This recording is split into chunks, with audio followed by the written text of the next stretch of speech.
Thank you all. I almost tripped coming up, and it's not glamour, actually. It's clumsy. But, thank you. You've been thanked so many times. I want to add my thanks, because you really make our work possible. And more specifically, what you're doing is you're supporting our work to improve suicide care in healthcare systems, promote safe storage of firearms, and connect high-risk populations to programs and services. Since we were together last year, a lot has happened.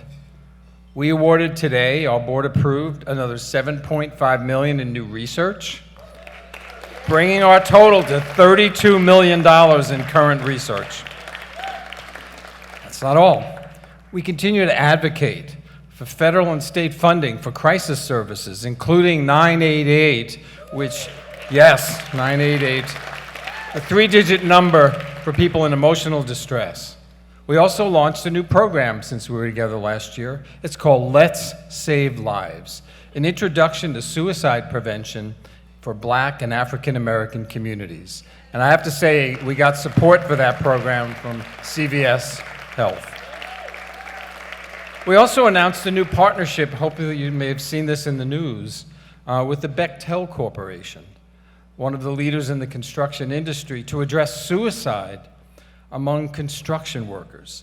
It's an occupation that has one of the highest rates of suicide among all professions in the US, and it's a 5-year initiative. You will be hearing a lot more about that.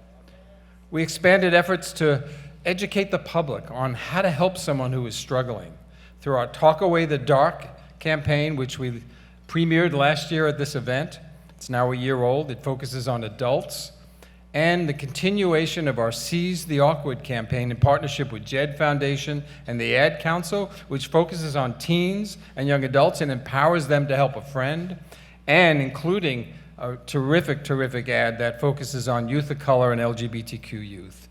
Great campaign. If you haven't seen those, Talk Away the Dark and Seize the Awkward, Google them. Yes. Now, over the past year, our chapters continue to work in their communities, whether it's organizing 400 Out of the Darkness walks, or it's delivering thousands of evidence-informed programs, both for prevention and to help those who've had a loss. Now, this is all very encouraging, but we recognize there's so much more to do. The latest CDC data that came out on 2022 on suicide mortality is a stark reminder of the urgent need to make more progress, because suicide is still on the increase in our country. We're saddened by this tragic loss of life, and we pledge to do more. It's a call to action, isn't it? It's a call to action to keep it up and do more. We can and we will save more lives. Now, we recognize we can't do this alone. And so we're grateful to all of you, our volunteers, donors, researchers, advocates, partner companies and organizations, for sharing your passion with us, your lived experience, and your expertise. Again, we can't do it without you, so thank you for being a leader in the fight to prevent suicide.